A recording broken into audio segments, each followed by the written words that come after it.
Is the best way to negotiate peace between two countries to attack your adversary, to pull your companies out, to engage in sanctions, to engage in warmongering? Does assisting Ukraine in prolonging this war help the people of Ukraine?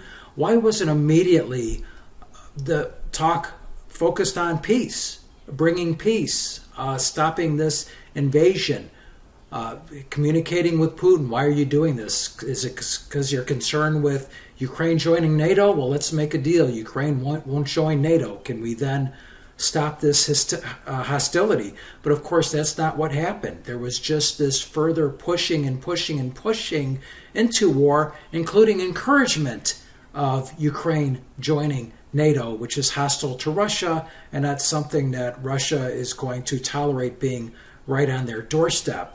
So it just seems like there is no talk at all about reducing killing. So hearing Trump say this at the CNN town hall yesterday was refreshing. If I were president, this would have never happened. And even the Democrats admit that. Putin knew it would have never happened, and his pipeline would have never happened. A lot of things would have never happened. But this would never have happened. And all those dead people, both Russian and Ukrainian, they wouldn't be dead today. And all those cities that are blown up and disintegrated right to the ground, that wouldn't have happened. Okay. I believe him because when you look at his 4 years in office, Trump never pushed for war. He always pushed for peace. Do you want Ukraine to win this war?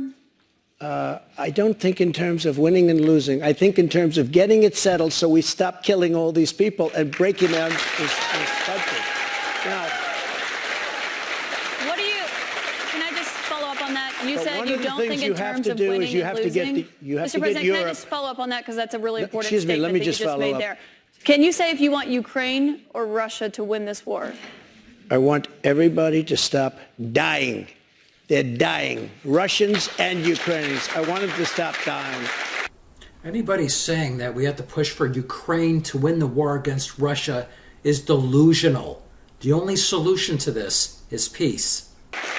And I'll have that done. I'll have that done in 24 hours. I'll have it done. You need the power of the presidency to do it. But you won't say that you want Ukraine to win. You know what I'll say? I'll say this. I want Europe to put up more money because they're in for 20 billion. We're in for 170, and they should be, and they should equalize. They have plenty of money.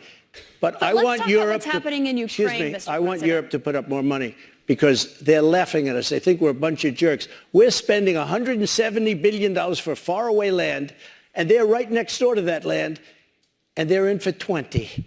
I don't think so. When it comes to what's happening there, when you were in office, you said that you respected President Putin. Do you still respect him today? He made a tremendous mistake. He was a smart guy, you know. I remember I said he was smart, she was smart. They What said, was his he mistake? said President Xi of China, right, is smart. Okay, 1.5 billion people. He's the ruler of 1.5 billion people. I said, yeah, he's a smart guy. How dare he say he's smart? Of course he's smart. They want you to say he's a stupid person. Okay, he's not a stupid person. He's very smart. He's very cunning. And Putin made a bad mistake, in my opinion. What was his mistake? His mistake was going in. He would have never gone in if I was president. We used to talk about it there. Do you believe that he is a war criminal? What? Do you believe that Putin is a war criminal? He's responsible for the deaths of thousands of Well, I think Ukrainian men and I think women it's and something that children. should not be discussed now. It should be discussed later. Because right now we have to get a war. If you say he's a war criminal, it's going to be a lot tougher to make a deal to get this thing stopped. Because if he's going to be a war criminal where people are going to go and grab him and execute him, he's going to fight a lot harder than he's fighting, you know, under the other circumstance. That's something to be discussed at a later date. Right now, we want to get that war settled. And I'm not talking about the money either. I'm talking about all the lives that are being, the number of people being killed in that war is far greater than you're hearing. When they blow up a city and those buildings come pouring down and then they say 2 people were injured, no, hundreds and thousands of people are being killed, and we have to get that war settled. This, to me, was the most important part of this CNN town hall, the most amazing part, I should say. Would you call Putin a war criminal? When you're trying to negotiate peace, calling him a war criminal is counterproductive. It doesn't make any sense.